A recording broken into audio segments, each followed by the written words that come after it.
बिस्मिल्लाहिर्रहमानिर्रहीम। Last topic discuss करने के बाद, प्रीफिक्स डिस्कस करने के बाद आपके पास अब वो टॉपिक बिल्कुल ही एंड हो गया। अब हमें जो नया टॉपिक, बिल्कुल फ्रेश टॉपिक स्टार्ट करना है, वो है आपके पास अनसर्टेनिटी।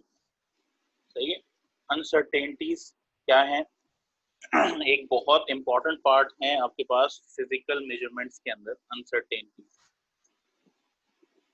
क्वांटिफिकेशन और मैग्नीट्यूड ऑफ एरर और doubt in measurement is called uncertainty. It estimates how small or large the error is. हमने पहली बात पढ़ी थी एरर्स की, एरर्स क्या होती है, और अब बात पढ़ रहे हैं कि एरर्स कितने ज्यादा हैं या कितने कम हैं, या कितना बड़ा एरर है या कितना छोटा एरर। अगर आप एरर को मेजर कर रहे हैं, इसका मतलब आप अनसर्टेनिटी को मेजर कर रहे हैं। सही है। तो अनसर्टेनिटी है क्या? Measurement of error. सिंपल सा। We can state uncertainty as non-negative parameter characterizing the dispersion of values attributed to a measured quantity. एक बात याद रखिएगा, एरर आपके पास दो किस्म के हो सकते हैं। सही है। नेगेटिव पॉजिटिव हो सकते हैं, but uncertainty is always positive. सही है। कुछ चीजें हैं जो हमेशा पॉजिटिव रहती हैं, जिसमें से अनसर्टेनिटी है। अनसर्टेनिटी नेगेटिव नहीं आ सकती। सही है भाई। As there is uncertainty to some extent in every measurement, therefore every measurement need to be written in form. तो अगर आपके पास अनसर्टेनिटी है मौजूद, तो आप उसको कुछ इस तरह से लिखेंगे जैसे आपकी स्क्रीन पे भी आने वाला है। ये दिस मेजरमेंट शोज, ये जो मेजरमेंट है ये आपको जो बता रही है, ये आपकी वैल्यू है, एक्चुअल वैल्यू। ये कह सकते हो फॉर एग्जांपल कि आपने जो वैल्यू मेजर करनी है वो ये है, एक्चुअल। या आप मेजरमेंट क्या कर रहे हैं, फॉर एग्जांपल लेंथ है तो ये लेंथ है। Length equal to dash estimate. Dash estimate जो आपने अपने स्केल से मेजर की है लेंथ, डैश एस्टिमेशन हो गई। सही। डैश मैं इस वजह से कह रहा हूँ कि मैं प्रॉपर मेजर करूंगा, बिल्कुल बिल्कुल पॉइंट टू पॉइंट मेजर करूंगा। ये प्रॉपर बेस्ट एस्टिमेट कहलाता है। और प्लस माइनस उसके बाद मैं लिख दूंगा अनसर्टेनिटी, कि भाई इतनी अनसर्टेनिटी हो सकती है। क्या मतलब है प्लस माइनस अनसर्टेनिटी? अभी तो आपने बोला सर माइनस में तो अनसर्टेनिटी होती नहीं है। ये plus minus is not for uncertainty, this is for basically your estimated value. सही है। क्या मतलब? अनसर्टेनिटी देखो बताती है कितना गलत आंसर आपका है, कितने दूर तक आपको जाना है सही आंसर के लिए। तो आप दो किनारे छोड़ते हैं अपने आंसर्स के लिए। सही है। तो दो किनारे छोड़ने का मतलब क्या है? या तो आप ऐड कर कर अनसर्टेनिटी को अपने एस्टिमेट वैल्यू को बोलेंगे भाई यहाँ तक एक्चुअल आंसर है, या फिर सब्ट्रैक्ट कर कर बोलेंगे कि भाई यहाँ तक इसका एक्चुअल आंसर है। यानी आप अनसर्टेनिटी में दो चीजें फाइंड आउट करेंगे, एक मिनिमम और एक मैक्सिमम। यानी एक मिनिमम वैल्यू आपके पास पता होनी चाहिए कि भाई वैल्यू इतनी हो सकती है, और मैक्सिमम ये वैल्यू यहाँ तक जा सकती है। This is uncertain value of my measurement. सही है। आपने मेजरमेंट तो कर ली, लेकिन no one is very accurate. Even machine भी are not is very accurate.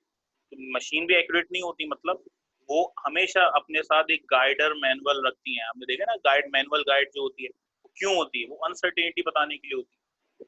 Uncertainty बताने का मतलब कि भाई मेरी मिनिमम कह सकते हो कि अप्रोक्सीमेशन ये है और मैक्सिमम ये है। इसके अलावा आप देख लो, अगर आपको और अच्छी चाहिए तो आप दूसरी मशीन परचेज कर लें। सही है। ये तो अभी मैंने बात सारी जबानी जमा खर्च वाली बातें कही हैं। एग्जाम्पल्स देखेंगे तो ज्यादा बेहतर समझ में आएगा। फॉर एग्जाम्पल आपको एक मेजरमेंट दिया गया है 5.07, ये बेस्ट एस्टिमेट की जगह पे आया है। प्लस माइनस 0.02 ग्राम, ये अनसर्टेनिटी है। सही है। 0.02 gram is uncertainty. Means that experiment is confident that the actual value of the quantity being measured lies between 5.09। कैसे?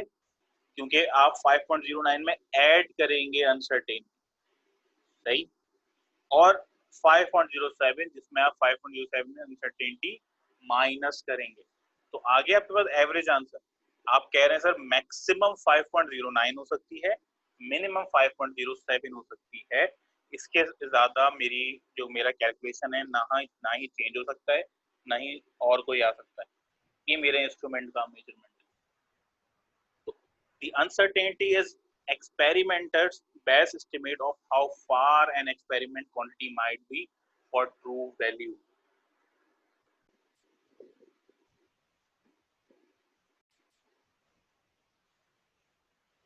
अच्छा जी, there are two main types, absolute uncertainty, okay, जिसको हम डेल्टा से denote करते हैं।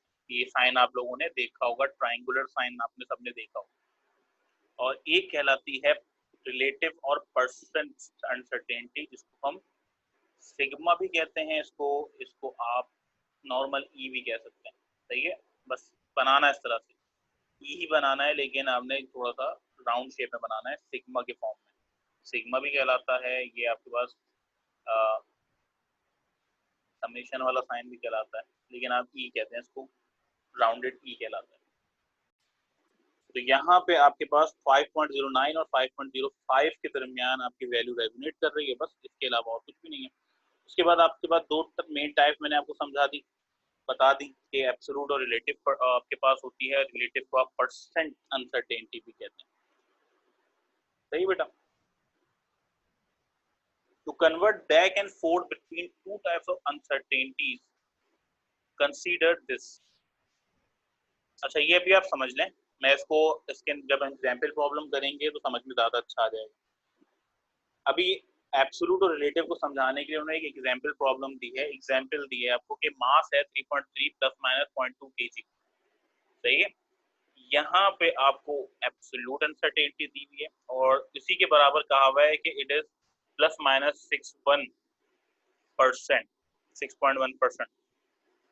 यहाँ पे आपको परसेंट अनसर्टेनिटी, मतलब दोनों का सेम है।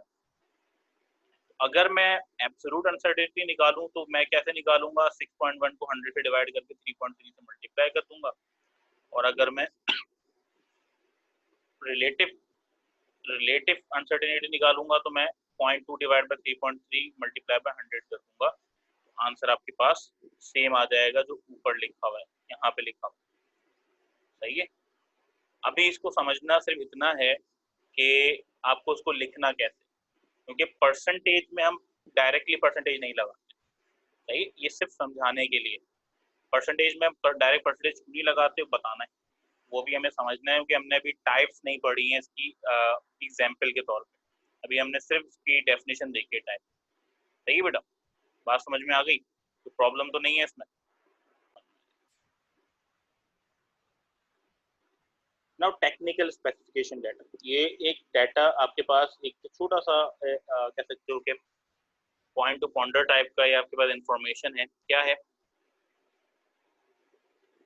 जब भी आप इलेक्ट्रॉनिक अप्लायंस खरीदते हो, खासतौर पे कैलकुलेटर या फिर आप खरीदते हैं कोई इंस्ट्रूमेंट जो है जो मेजरिंग कर सके, कोई वेइंग मशीन है, तो उसके साथ एक मैनुअल आती है। ओके, उसके अंदर टेक्निकल स्पेसिफिकेशन के एक ऑप्शन होता है। सही है, तो वो होता क्या है, manufacturer of scientific instruments often supply data sheet that specify how accurate the instrument is. The instruments have been tested against very accurate standard instruments and the results are shown on a data sheet.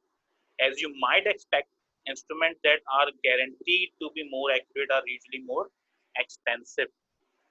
तो again बात वहीं पे आ गई कि अगर आप अच्छी चीज अच्छी जगह से खरीद रहे हैं कंपनी की, तो वो अपनी डाटा शीट देती है, वो बताती हैं कि आपने जो चीज परचेज की है उसमें हमारा जो एरर आ रहा है या उसकी एक्यूरेसी है वो इतनी है, ना ये इससे कम मेजर कर सकता है ना ही इससे ज्यादा मेजर कर सकता है। तो वो आपको उसके क्या प्रोवाइड करते हैं, डाटा शीट प्रोवाइड करते हैं, और वो डाटा शीट में आपके पास बेसिकली अनसर्टेनिटीज गिवन होती है। हर कोई नहीं करता, बात इन्होंने कह दी कि अगर महंगी चीज थोड़ी खर्चा करके लोगे उसके अंदर जरूर होगी। ठीक है, 2 नंबर चीजों में नहीं होगा, क्योंकि वो ऑब्वियसली चीज ही खराब है, तो आपको बोल के बेच रहा है वो चीज उसके अंदर मौजूद ही नहीं, तो लीगल आप उसको जाके बोल सकते हो, पैसे वापस कर सकते हो।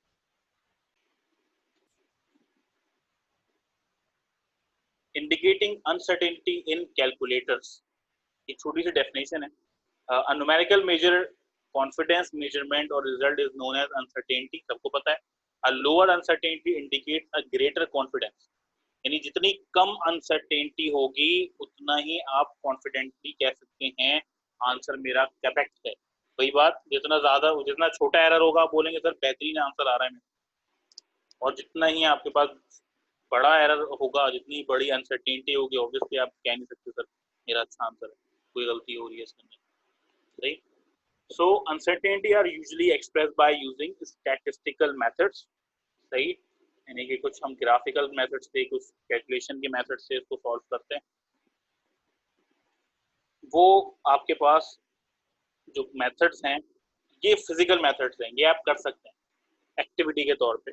एक्टिविटी बताना बहुत लाजमी है आप लोगों को, ताकि आप कुछ हिस्सा अपने तौर पे भी काम करें। अच्छा, अब इसमें जो लिखा हुआ है उसको आप फॉलो कर सकते हैं, आपकी मर्जी है। फॉर एग्जाम्पल, मैंने आपको मेजर करने के लिए कहा कि भाई आपके घर में जो दीवार है उसको मेजर करो, आपके पास इंच टेप नहीं है, तो आपने अक्सर करते हैं, क्या करते हैं, एक रस्सी लेते हैं, सही, रस्सी को एक कोने से रख के दूसरे कोने पे रखते हैं, और वही रस्सी मार्क करके ले जाते हैं बाहर कि भाई इतनी बड़ी दीवार है, इस दीवार के लिए मुझे वॉलपेपर चाहिए या कुछ भी चाहिए, कोई भी सेट लगाना है। तो आपने मेजर किया? नहीं, आपने मेजर नहीं किया। आपने उसका, मैं उसको थोड़ा सा स्लैंग लैंग्वेज से कहूंगा, आपने उसकी जुगाड़ निकाली। ये जुगाड़ है, बट ये जुगाड़ आपके पास अप्रोक्सीमेशन कहलाती है, आपकी अप्रोक्सीमेटेड क्या कह सकते हो, मेजरमेंट, कि भाई मेरी दीवार इतनी है।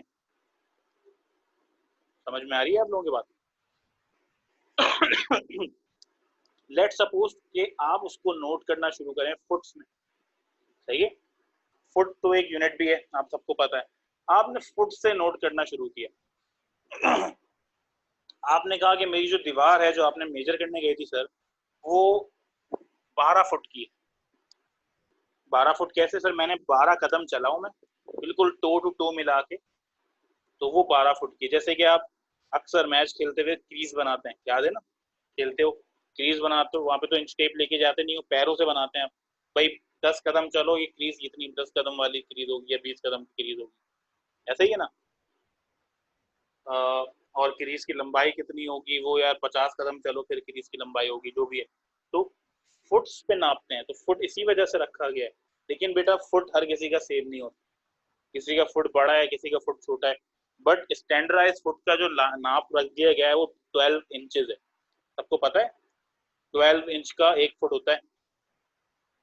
तो यहाँ पे जो आपसे कहा गया है, वो कहा गया पहले आप स्टेप्स के जरिए अपने वॉल को नापें या किसी भी चीज को नापें। सही, और आपने नोट कर लिया सर 12 फीट्स है मेरे इस वॉल पे।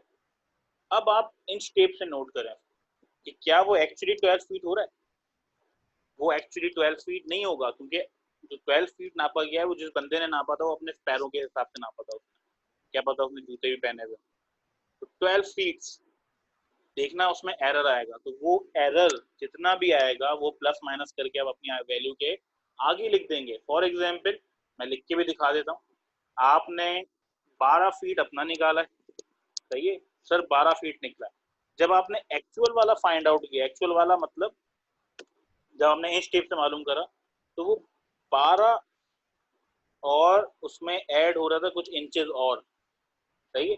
जो इंचेस ऐड हो रहे थे 12 ये 12 फीट तो हो गया, उसमें इंचेस जो ऐड हो रहे थे मे बी 2 इंच और एक्स्ट्रा हो रहे थे, सही है, 2 इंच और एक्स्ट्रा थे। तो अब आपके पास अनसर्टेनिटी कैसे लिखोगे? 12 प्लस माइनस प्लस माइनस में ऐसे आएगा, और 2 इंचेस, सही है, 12 फीट प्लस माइनस 2 इंचेस। यानी आपने जो वैल्यू निकाली है उसमें 2 इंचेस का एरर है। ये तरीकेकार है लिखने का, मैंने सिर्फ एग्जाम्पल के तौर पे दिया है, आप सेंटीमीटर में, मीटर में, जिसमें नोट करना चाहे कर सकते हैं, मैंने जस्ट एग्जाम्पल दी है आपको, सही है। और फिट में कोशिश करिएगा कि फिट को भी इंच में करके लिखें, क्योंकि दोनों क्वांटिटी सेम होनी चाहिए। ये मैंने सिर्फ एग्जाम्पल के तौर पर समझाया है, होपफुली आपको ये बात समझ में आई होगी।